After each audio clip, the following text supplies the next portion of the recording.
Well, hello again, my friends, and welcome once more to the Invisible College. Now, today I want to talk about something rather different from usual, and that is about the symbolism of flags. Now, I'm not going to go down the path of, the Big Bang Theory where they have fun with flags. So that's not what I want to talk about at all, but rather about the subconscious content that flags represent. They're very emotional articles, you could say, because they kind of symbolize your loyalty. They symbolize what you hold, what you bend the knee to, what you regard as what you stand for.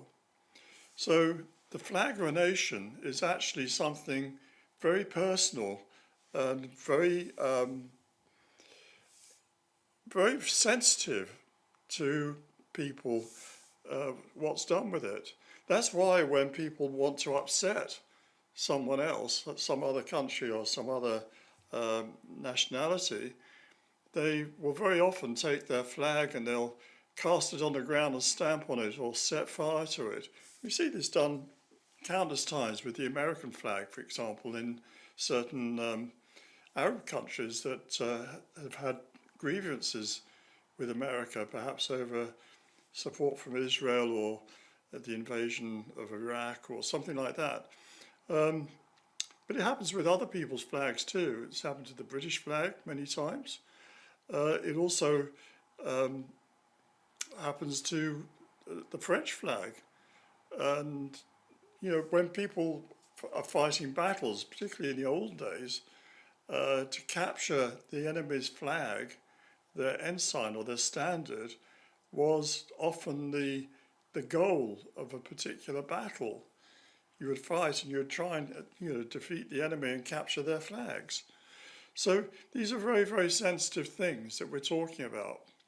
Now, I'm bringing this up because right now in Britain there is a sort of war of flags going on. People have rightly, I think, in England particularly, taken to showing their own flag, carrying it in demonstrations, wearing shirts with it emblazoned on it, and so on. And this has caused a lot of upset with some people and rejoicing with others. And I think we need to look at what's underneath these flags to see what's really going on, because I believe there's actually what you might call a war in the unseen, a war in the unconscious, a war in the spirit worlds, you could say, between different groups seeking to take control, not just of Britain, but also of the West, of Europe. And the flags, what's done with flags actually tells us a lot about what's going on in the unconscious and who's, well, I won't say winning that battle, but who is getting their point across and who is on retreat. Now, for decades, the English in particular have been very ashamed of their flag. It wasn't ever held up. It wasn't ever shown in public. It was something we knew was there, but it wasn't actually ever discussed. We had the Union Jack, the flag of the Union, which dates back to Stuart times, the uniting of the two thrones, and eventually the incorporation of Ireland as well. But that is a flag of the United Kingdom. That's not the flag of England.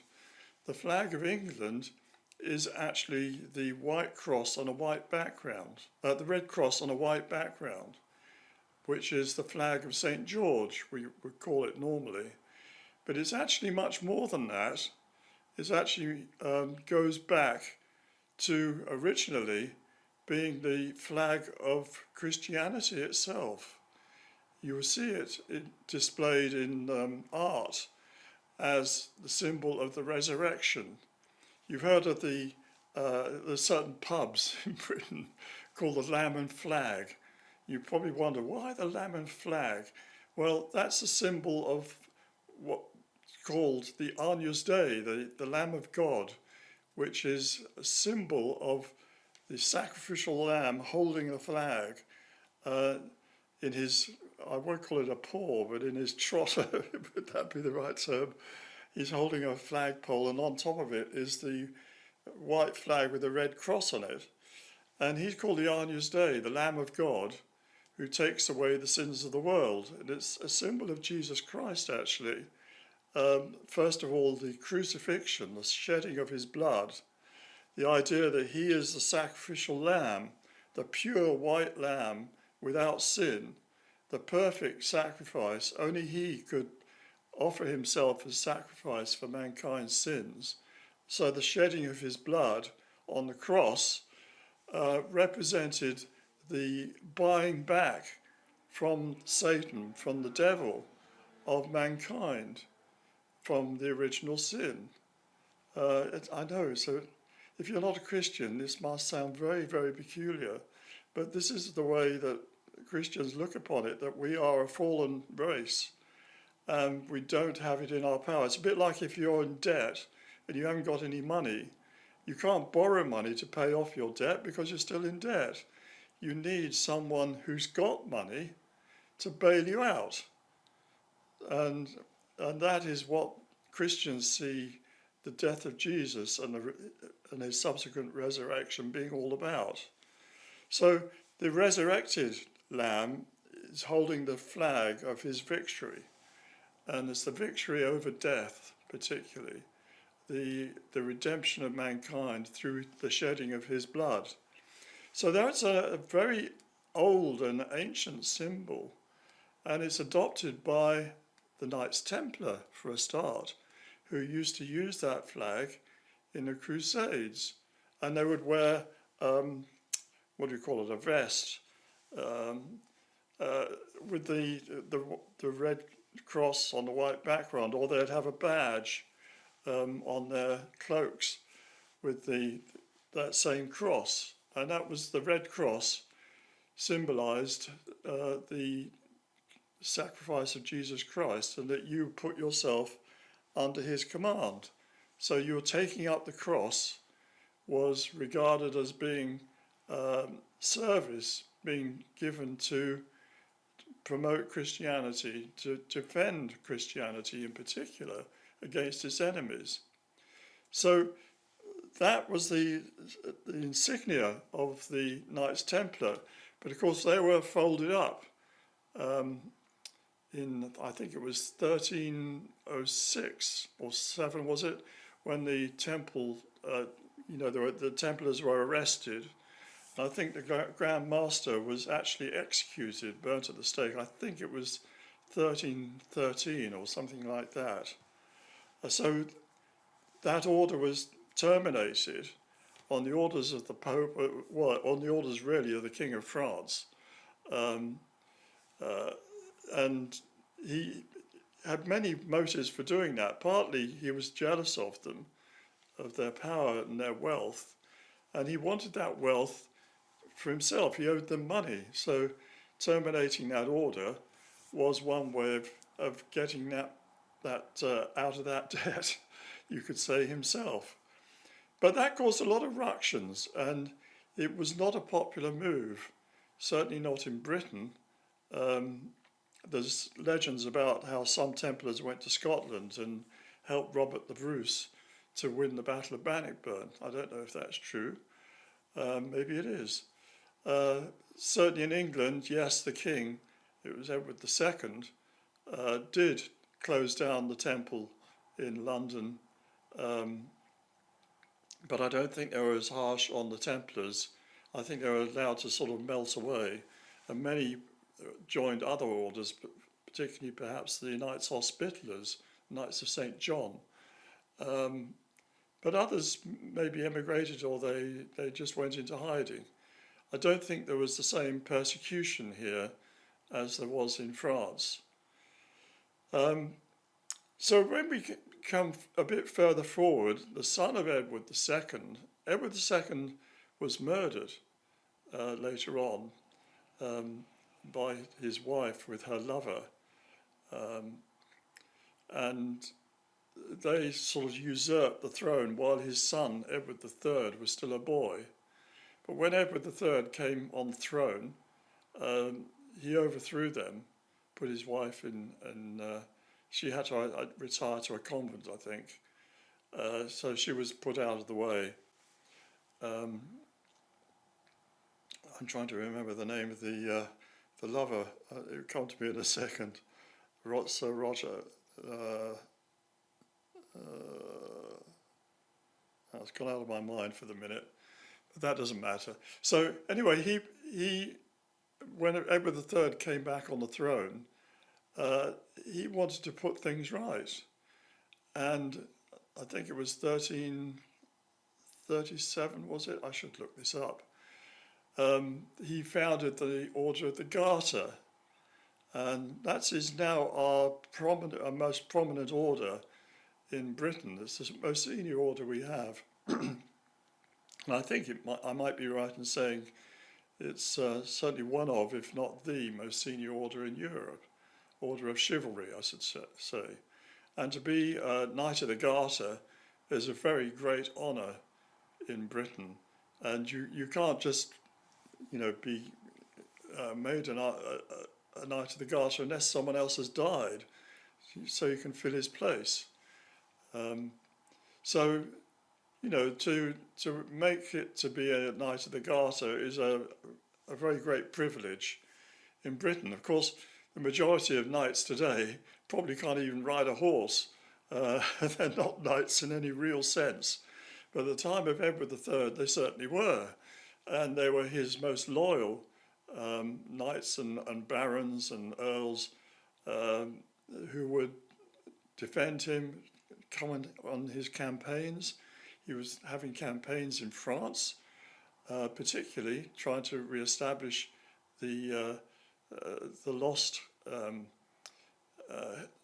lands that had once belonged to the Crown of England through the Plantagenet line, from Eleanor of Aquitaine particularly, who was, I forget how many grandmothers back she was, but she was an ancestor of his, going back to the time of Henry III, who had married her.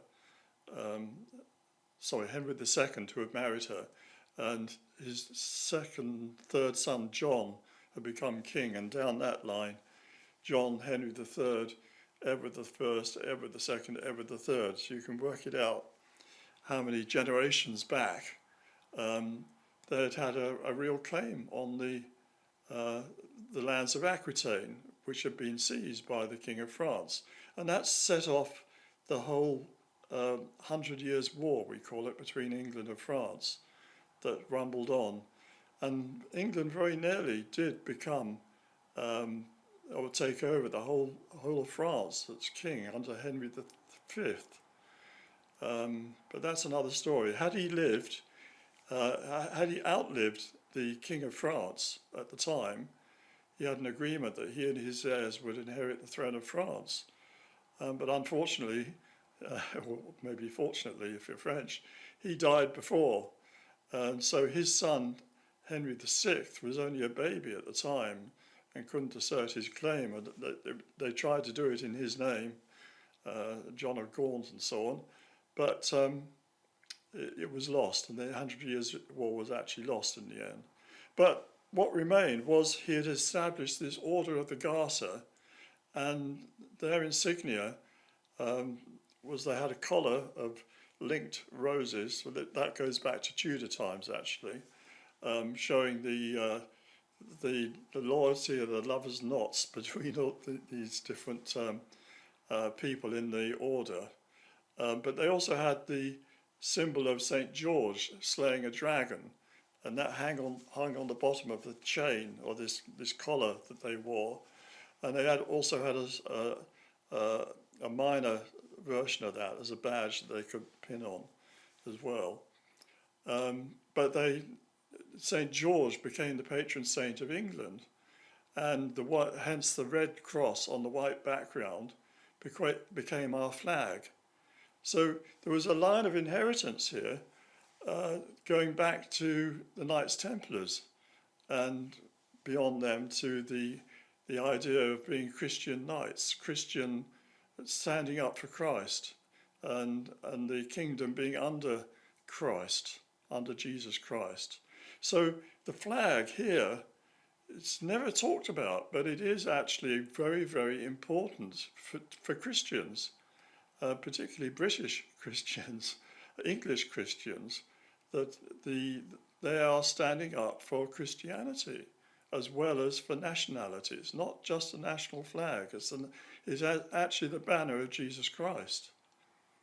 So that is very important when you realize that there's been a big showdown between people carrying the banner of St. George, the red cross on the white background, symbolizing the patriotism towards England, but underneath that is also the sense of religion and the sense of our land is a Christian land under the banner of Christ. So to cast that aside is for us to cast away our inherited religion. Now, if you're an atheist or agnostic, or you don't really care, you're Buddhist, Muslim, wherever, you probably think, well, to hell with it, I don't care. But it is actually, our country is actually a Christian country at its root, and you cast that away at your peril, because the other side to carrying the flag is the sense that you are then under the protection of he whose flag it is. So if you are a man-at-arms and you're wearing the arms of the Earl, who's the regimental colonel, you could say, of your people, you are under his protection as well as his fighting force. So when a country is under flies the flag of St. George as their flag, it's actually saying we are under the protection of Jesus Christ. So if you're going against that, you're actually going against that protection. And you better be very, very sure that that has no meaning if you're going to do that. Can bring horrors upon you. It's like, casting out demons with a bell, book and candle. The flag, the cross, people wear a cross sometimes to ward off evil. Well, the whole nation, when it's flying the cross of St. George, is declaring that it's under the protection of Jesus Christ. And people wonder why England survived the Battle of Britain. Well, people then were very religious, and you can go to the chapel at Biggin Hill and you'll see how they celebrated that.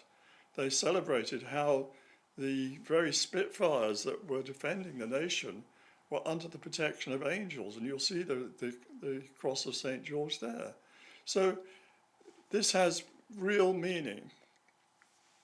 But I'm not going to only talk about the cross of St. George and how it pertains to England, but I want to look also at the other nations that make up Great Britain, starting with the Welsh. Now, as you probably know, the Welsh flag is the Drei Goch, the red dragon. And you have a flag, you have a red dragon, and the background is sort of half of the flag is green and the other half white. And that symbolises the dragon. The green and white symbolises Wales. It's the sort of green hills of Wales and the white sky, and the dragon walking across it. Now that's a very peculiar symbol, because as you probably know, from a Christian point of view, the red dragon symbolises the devil. It's in the book of Revelation, the red dragon. So why on earth would the Welsh be calling out the dragon, calling out Drei Goch as their protector? Are they dedicating themselves to Satan? Well, I think this has come about out of a great misunderstanding, and I want to put that right here. The place where you first meet the dragon, the Welsh dragon, is in Geoffrey of Monmouth's History of the Kings of Britain, which is a translation into Latin originally, now into English, of course, from Welsh or Old Welsh in an old book by Geoffrey of Monmouth. That was done in 1136, it was published. And it tells us the story, a lot of stories about the kings of Britain, and I've made programs on this that you can watch. But it talks about the time of King Arthur, and just before the time of King Arthur, you had Vortigern, who invited in the Saxons, and the Saxons were pagans. They would be celebrating dragon symbolism in their art. You can see it. And they may even have had dragon-headed ships like the later Vikings did. I'm not sure about that, but they may have done, I don't know. Anyway, Vortigern, King Vortigern, invited in the Saxons, who arrived in 449 AD in Kent, where I live. And you have the whole story of Hengist and Horsa. I'm not going to go into that at this point, but then you had the fight back. The Saxons were taking over. Then you have the fight back, according to Geoffrey of Monmouth anyway, led by Aurelius Ambrosius. So Aurelius Ambrosius, Ambrose, Aurelian, or Aurelius means the golden one, or it means Ambrose the Golden, or maybe he had golden hair, I don't know, yellow haired, or maybe it was just he was sort of seen as being golden, a great radiance to him. Anyway, he is the one who's said to have fought back against Vortigern and set fire to Vortigern's castle, and he's burnt in that, and then he goes out and defeats Hengist, and Hengist is beheaded, according to Geoffrey of Monmouth. I'm not saying that's true, but that's the story as it goes. But then Ambrose is himself, he gets poisoned, and his brother takes over the kingdom, and his brother is called Uther Pendragon. Now, where does that name come from, and what does it signify? Well, the story goes in Geoffrey that Uther saw in the sky a great comet, and the comet has a three-pronged tail on it. And he saw in this comet a portent for his, he was going to have a son, and the son would be this great person, Arthur, King Arthur. So he had a dragon made and put on the end of a pole that he could carry or have carried into battle. Pendragon means dragon head, or head of the dragon. Gold in heraldry is very closely linked to the colour red. They are sort of interchangeable. So the red dragon, the golden dragon, is carried into battle by Uther Pendragon, the father of King Arthur. Well, later on, that morphs into the dragon banner, particularly, at the time of Cadwaladr, who was the last of the ancient British Welsh kings of Britain as a whole, the last one who claimed authority over the entire island of Britain. He died in 689 AD in Rome, and by that time the Anglo-Saxons were Christians, so they were not fighting anymore a pagan nation. But I think he made a great mistake in putting an entire dragon on his flag. The whole thing, I think, and this came to me last night, I woke up in the middle of the night and this was all in my mind. It come to me in my sleep. This happens to me a lot, actually. I get woken up with ideas. It came to me that the dragon's head that was carried by Uther was representing the cut-off head of the dragon. That the dragon was Satan, right? So the head cut off, and it should have been with the eyes closed and the tongue hung out to show that it was a dead dragon on his pole that he was carrying, so that it was a symbolism very similar in many respects to that of St. George slaying the dragon. But instead of showing St. George with his lance slaying a dragon, which you get with the emblem of the Knights of the Garter, for example, and you see it in art a lot, not only in Britain but elsewhere as well. But showing the head of the dragon, because typically in those days, if you killed an opponent, very often you would chop his head off and put it on a pole. Yeah, particularly if you regarded him as being evil. So if someone was a traitor, and they would maybe be hanged, drawn, and quartered, a horrible death, by the way, but we won't go into that. But they would cut the body up and they'd cut the head off, and they'd put that somewhere important. It might be on a spike at the London Bridge or the Tower of London. It might be somewhere else where they wanted to show the people, this guy was evil, we killed him, we defeated him, here's your evidence. And that head would be left on that spike, high up so you couldn't reach it. And birds would be attacking it, pecking out the eyes and pecking away at it, and it would rot away until the skull was left, and that would probably fall off eventually.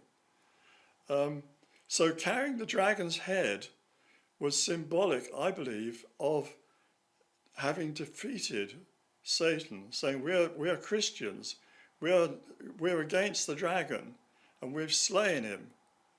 That's what I think it meant. But unfortunately, it's got twisted round so that now the Welsh flag has the red dragon itself on it. And I think that's brought a lot of ill luck to Wales, to be honest with you. I'm half Welsh myself, so I've got nothing against Wales. I'm very fond of it, actually. But I think it's a great mistake to have that as the national flag. I think they would be much better off if they adopted, for example, the feathers of the Prince of Wales as the national flag, which has a crown with 3 feathers. You've probably seen it. Now, why should I say that? Well, first of all, 3 feathers like that is actually a very old Welsh symbol. The 3 lines is called Arwen. It's the Arwen symbol. It's a symbol of inspiration and poesy in the Welsh bardic tradition. And I've talked about that elsewhere, so I won't go into it here, but the symbol of Arwen is intelligence, inspiration, ideas. So those feathers you can think of as being like quill pens. And as you know, Wales is famous for its poetry and recording their history. Dylan Thomas in modern times, but many, many other poets, Taliesin, the triads, the triadic poetry of Wales, recording history in the form of verse.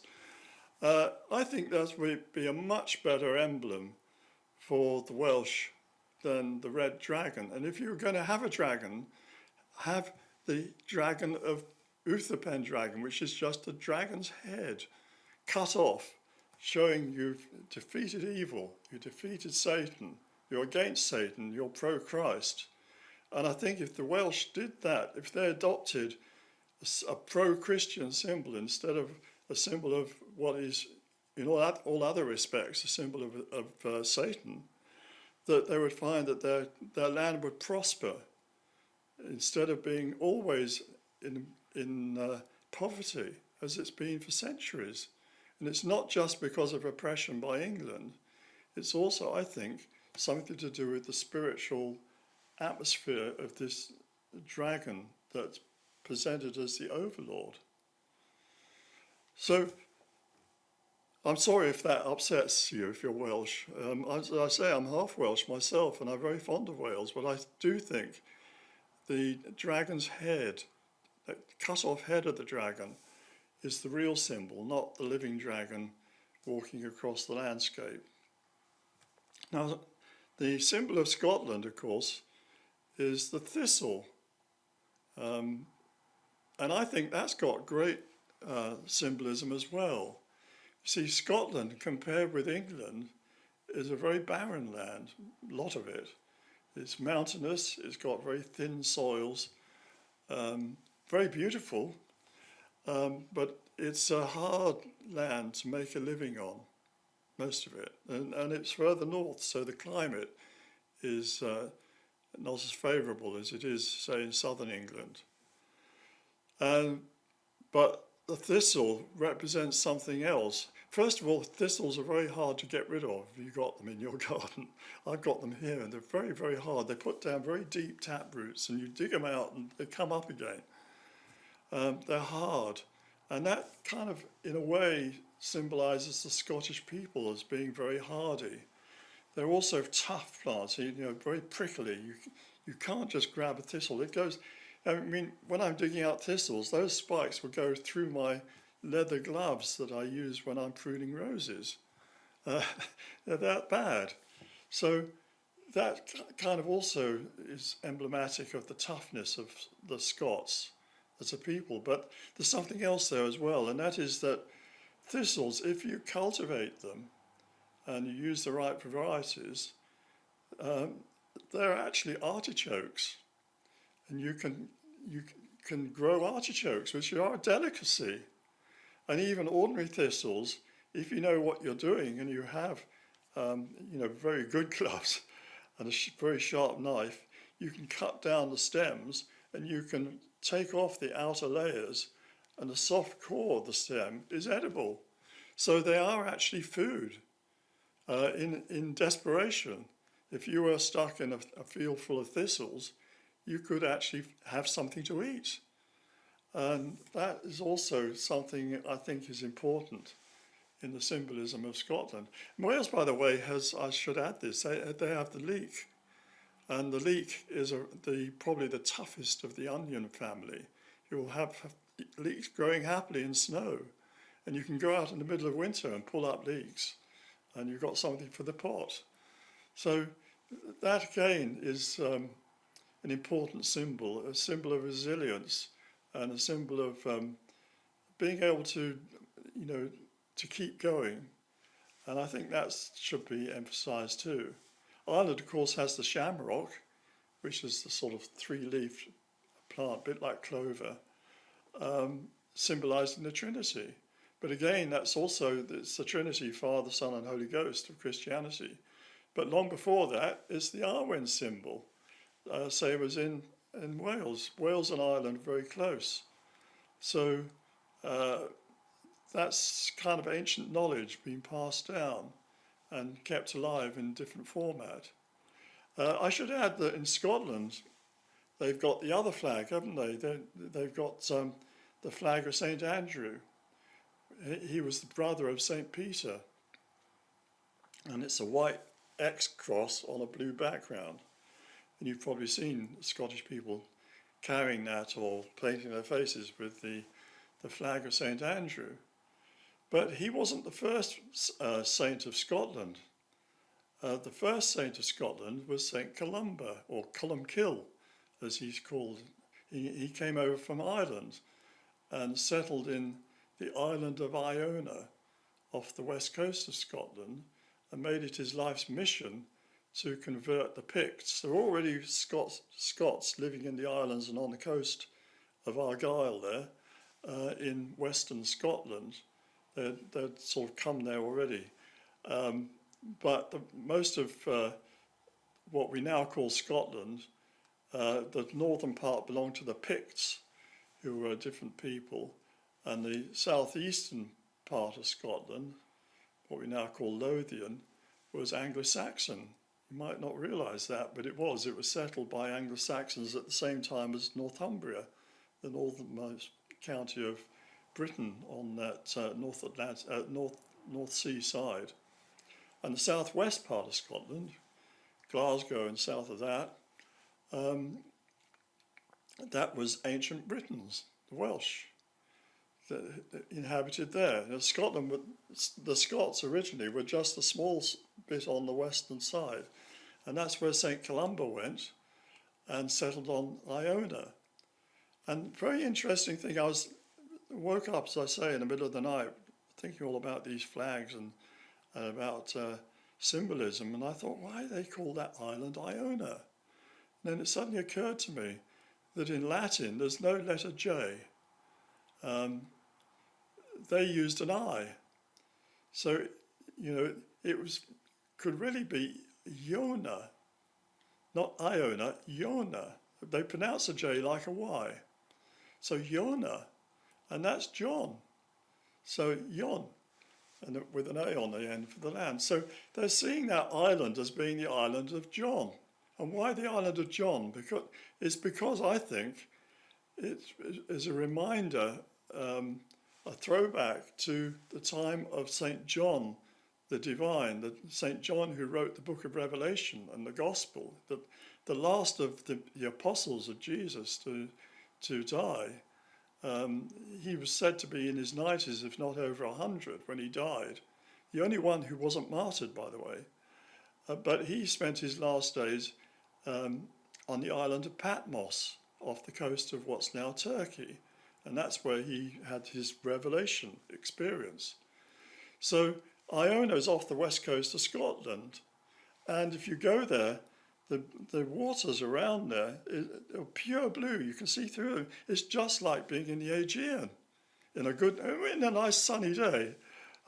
Obviously, it's a bit different when you've got Scottish weather coming in from the Atlantic. But on a nice, calm, sunny day, it's just like being in the Aegean.